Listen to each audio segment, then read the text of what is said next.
Hello! Hi అండి. అందరూ ఎలా ఉన్నారు? ఈ మధ్యన అందరూ మైట్ వాడండి అని చెప్తూ ఉన్నారు. సో, అందుకోసమైతే ఒక మైట్ అయితే ఆర్డర్ పెట్టాను. ఈరోజు ఈ వీడియోలో రీసెంట్‌గా సోషల్ మీడియాలో చాలా వరకు సర్క్యులేట్ అవుతున్నటువంటి న్యూసెస్ చాలా ఉన్నాయి. అందులోపల మెయిన్‌లీ ఏంటంటే రీసెంట్‌గా వాషింగ్టన్ డీసీ కూడా ఒక ఆర్టికల్ లోపల పోస్ట్ చేశారు.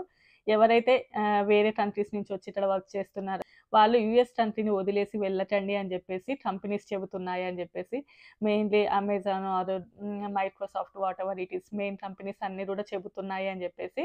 అండ్ దానికి మెయిన్ రీజన్ ఏంటి అంటే ఎవరైనా ఈవెన్ ఇట్లా ఇమిగ్రేషన్‌లో ఏదైనా ఫేస్ చేస్తున్నా కూడా వాళ్ళ మీద ఏదైనా బ్యాక్‌గ్రౌండ్ వెరిఫికేషన్‌లో ఏదైనా కేసెస్ ఉన్నా కూడా అప్పుడు మేము మళ్ళీ ఎళ్తాము. మళ్ళీ కంపెనీస్‌ని అప్రోచ్ అవుతాం. మేము కంపెనీస్‌ని కాంటాక్ట్ అవుతాం. అంటే మేమేమి చేయలేము అని చెప్పేసి దాని అర్థం అన్నట్లు. సో, అందువలన కంపెనీస్ ఏంటి అంటే ట్రావెల్ గైడ్‌లైన్స్ ఇష్యూస్ చేస్తున్నాయి. అంటే మీరు కంట్రీని వదిలేసి బయటికెళ్ళకండి అని చెబుతున్నాయి అని చెప్పేసయితే వచ్చింది న్యూసు. అండ్ అదే విధంగా నెక్స్ట్ ఏంటి అంటే రీసెంట్‌గా మినిసోటాలో ఒక స్టూడెంట్ యొక్క ఎఫ్-1 వీసానైతే రివోక్ చేశారు అని చెప్పేసి. దానికి మెయిన్ రీజన్ ఏంటి అంటే డీయూఐ అంటే డ్రైవింగ్ అండర్ ఇన్‌ఫ్లూయెన్స్ వలన చేశారు అని చెప్పేసి ఐసీఈ టీమ్ చేసింది. ఆల్రెడీ మనం ఐసీఈ గురించి చాలా సార్లు మాట్లాడుకున్నాం గదా! సో, ఆ టీమ్ వాళ్ళైతే చేశాము. డ్రైవింగ్ అండర్ ఇన్‌ఫ్లూయెన్స్ అని చెప్పేసి చెబుతున్నారు. అండ్ అలాగే మనం చాలా వరకు వింటున్నాం. రీసెంట్‌గానే 300 వీసాస్ వరకు రివోక్ చేశారు అని చెప్పేసి. రీసెంట్‌గా అమెరికా ఏంటంటే మేక్ అమెరికా సేఫ్ అని చెప్పేసి ఒకటి పెట్టుకున్నారు. అంటే అమెరికన్ యొక్క సేఫ్టీ కోసం చాలా వరకు కూడా బ్యాక్‌గ్రౌండ్ వెరిఫికేషన్స్ జరుగుతున్నాయి. ఈవెన్ స్టూడెంట్సే గానియండి, H one or L one whatever it is a visa వాళ్ళ గురించైనా కూడా బ్యాక్‌గ్రౌండ్ అంటే సెక్యూరిటీ పర్పస్ బేసిస్ మీద అన్నట్లు. అండ్ మీ అందరికీ చాలా వరకు తెలుసు రీసెంట్‌గానే సోషల్ మీడియా అకౌంట్స్‌ని కూడా ఇవ్వమని చెప్పడం. సో, ఇవన్నీ కూడా అమెరికన్ యొక్క సేఫ్టీని మెజర్‌మెంట్స్ చేసుకొని చేసినాయి అన్నట్లు. సో, ఇందులోని భాగంగానే ఆల్‌మోస్ట్ ఒక 300 మెంబర్స్ వరకు రివోక్ చేసినట్లుగా వీసాని. అందరికి కూడా మెయిల్స్ వస్తున్నాయని చెప్పేసి. సో, ఆ మెయిల్స్ ఏంటి అంటే మీ యొక్క వీసాస్‌ని రివోక్ అయ్యాయి అని చెప్పేసి వస్తున్నాయి అని చెప్పేసి. అండ్ దీనిని బేస్ చేసుకొని నేను ఆల్రెడీ లాస్ట్ వీడియోలోనే చెప్పాను. వీసా రివోక్ అయింది అనంటే అమెరికన్ కంట్రీని వదిలిపెట్టి వెళ్ళడం కాదు. మనకి వ్యాలిడ్ I-94 అంటే స్టూడెంట్స్‌కి రానియండి, ఈవెన్ ఎవరైనా వర్క్ వీసా మీద ఉన్న వాళ్ళకి అది ఉన్నంత వరకు కూడా అమెరికన్ కంట్రీలో ఉండొచ్చు. అమెరికన్ కంట్రీని వదిలిపెట్టి ఏం వెళ్ళకూడదు. అంటే వీసా అనేది ట్రావెలింగ్ పర్పస్ బేసిస్ మీదనే యూజ్ చేస్తాం అన్నట్లు. అంటే మనం ఇండియా నుంచి అమెరికాకి రావాలి అంటే అమెరికన్ వీసా ఉండాలి. ఆ తర్వాత మీరు అమెరికాలో వ్యాలిడ్‌గా స్టే చేయాలంటే వ్యాలిడ్ I-94 అనేది ఉండాలి. అది ఆబ్వియస్‌లీ మనందరికీ తెలిసిందే. ఫర్ ఎగ్జాంపుల్ చెప్పాలి అనుకుంటే ఎవరైనా పేరెంట్స్ వచ్చారనుకోండి విజిటింగ్ పర్పస్ మీద. వాళ్ళు ఎప్పుడైతే యూఎస్ లోపల ఎంటర్ అవుతారో అప్పటి నుంచి వాళ్ళకి ఈ I-94 ఇష్యూ అయిపోయి 6 మంత్స్ వరకు ఉంటది. 6థ్ మంత్ తర్వాత నెక్స్ట్ డేనే వాళ్ళు యూఎస్ నుంచి ఎళ్ళిపోవాలన్నట్లు. ఎందుకంటే వాళ్ళ I-94 అప్పటి నుంచి అప్పటి వరకే ఉంటది. ఈవెన్ వాళ్ళు అంతకంటే ఎక్కువ ఉండాలి అని అనుకుంటే రిక్వెస్ట్ బేస్ చేసుకోవడం గానియండి, లేదు అంటే వాళ్ళు ఒక్క రోజైనా కూడా అమెరికన్ కంట్రీ బయటికెళ్ళేసి మళ్ళీ లోపలికొచ్చారనుకోండి, మళ్ళీ న్యూ I-94 ఇష్యూ అవుతది. సో, అప్పుడు ఇంకొక 6 మంత్స్ వాళ్ళు ఉండొచ్చు. అంటే వీసా రివోక్ అయిందన్నా, వీసా క్యాన్సిల్ అయిందన్నా వాటెవర్ ఇట్ ఈస్ మీరు యూఎస్‌లో వ్యాలిడ్‌లో ఉన్నంత వరకు ఉండొచ్చన్నట్టు. కాకపోతే మీ యొక్క వీసాతో పాటు వీసా యొక్క స్టేటస్ గూడా అయిపోయింది అని చెప్పారు అని అనుకోండి. అప్పుడు మీరు యూఎస్ కంట్రీని వదిలేసి ఎళ్ళిపోవాలి. సో, మీ యొక్క యూఎస్ వీసా క్యాన్సిల్ అనేదంతా మీకు మెయిల్ వచ్చింది అని అనుకోండి. దెన్ యూఆర్ స్టే అన్నట్లు. అంటే మీకు ఎప్పటి వరకు I-94 ఉంటదో అప్పటి వరకు. అలా రాకుండా మీకు యూఎస్ వీసాతో పాటు మీ యొక్క వీసా స్టేటస్ కూడా క్యాన్సిల్ అయింది అనే మెయిల్ వస్తే మాత్రం అప్పుడు మీరు యూఎస్ కంట్రీని వదిలి ఎళ్ళిపోవాల్సుంటది. అంటే నేను రీసెంట్‌గా వింటున్నానన్నట్లు.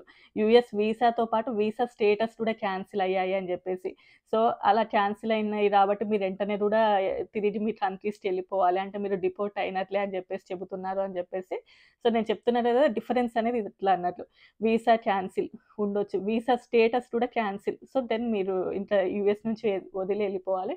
సో, మరి మీకు ఎలాంటి మెయిల్స్ వచ్చినాయి అని జెప్పేసి మీరే చెక్ చేసుకోండి. అండ్ అదే విధంగా నేను ఆల్రెడీ లాస్ట్ వీడియోలోనే చెప్పాను. మోస్ట్‌లీ గూడా మనకి వీసా క్యాన్సిల్ అవ్వడానికి సెక్యూరిటీ బేసెస్ అంటే డ్రంక్ అండ్ డ్రైవ్ కావచ్చు, లేదు అంటే అమెరికన్ యొక్క పాలిసీస్‌కి మీరు వ్యతిరేకంగా ఉండడం రావచ్చు. ఈ రెండిట్లలో మీరు ఎందులోపల పార్టిసిపేట్ చేసినా గూడా మీ యొక్క వీసాస్‌ని రివోక్ చేయడం కానియండి, ఈవెన్ వీసా యొక్క స్టేటస్ కూడా రివోక్ చేయడం అయితే చేస్తున్నారు. అదేవిధంగా నేను మీకు ఒక చిన్న సజెషన్ ఇస్తాను. మీకు వీసా రివోక్ అయినా, వీసా స్టేటస్ రివోక్ అయినా గూడా ఇమ్మీడియేట్‌లీ మీరు కంట్రీని వదిలి ఎళ్ళిపోకుండా జస్ట్ మీరు యాటార్న్ అనేవి ఉంటాయి చాలా వరకు మనకి ఇండియన్ ఎంబసీస్ ఉంటాయి గదా! సో, మీరు ఒకసారి కాంటాక్ట్ అవుతే వాళ్ళు మీకు హెల్ప్ చేయగలరు ఏదైనా గూడా.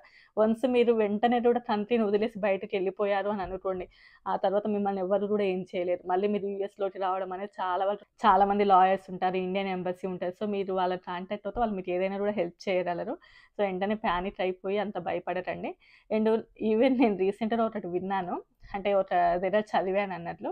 మన ఇండియన్ మ్యాచ్ ఏదో జరుగుతుందంట. నేను క్రికెట్ ఈ మధ్యలో ఎక్కువ చూడట్లేను లేండి గానీ.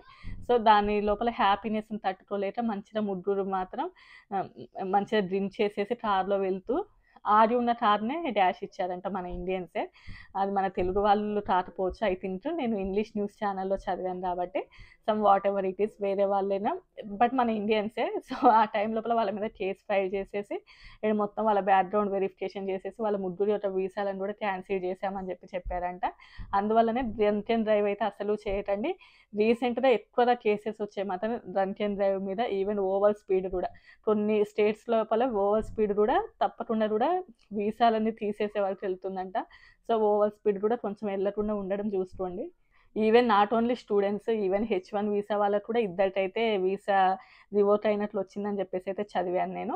ఈవెన్ గ్రీన్ కార్డ్ హోల్డర్స్ అయినా కూడా వాళ్ళు కూడా ఎలాంటి మిస్టేక్స్ చేసినా కూడా వాళ్ళది కూడా గ్రీన్ కార్డ్ రివోక్ చేస్తామని చెప్పేసి చెబుతున్నారంట. సో, ఎవరమైనా కూడా కొంచెం కేర్‌ఫుల్‌గా ఉండాలి అని చెప్పేసి చెబుతున్నారు. అండ్ అదే కాకుండా గ్రీన్ కార్డ్ హోల్డర్స్ ఎవరైనా కూడా వేరే కంట్రీస్‌కి వెళ్ళినప్పుడు 182 డేస్ అంతకంటే ఎక్కువ వేరే కంట్రీలలో స్టే చేస్తే మాత్రం తప్పకుండా వాళ్ళకి వచ్చేటప్పుడు చాలా వరకు క్వెషన్స్ ఫేస్ చేయాల్సి ఉంటది. ఈవెన్ మనం ఇమిగ్రేషన్ నుంచి యూఎస్ వస్తున్నప్పుడు computers or laptops whatever it is personals అయినా కూడా చెక్ చేసే రైట్స్ వాళ్ళకుంటాయి. సో, మీరు సెకండరీ వెరిఫికేషన్‌కి కూడా మేము రెడీనే అని అనుకున్న వాళ్ళైతే ట్రావెల్ చేయండి అని చెప్పేసి కొంతమందైతే చెబుతున్నారు.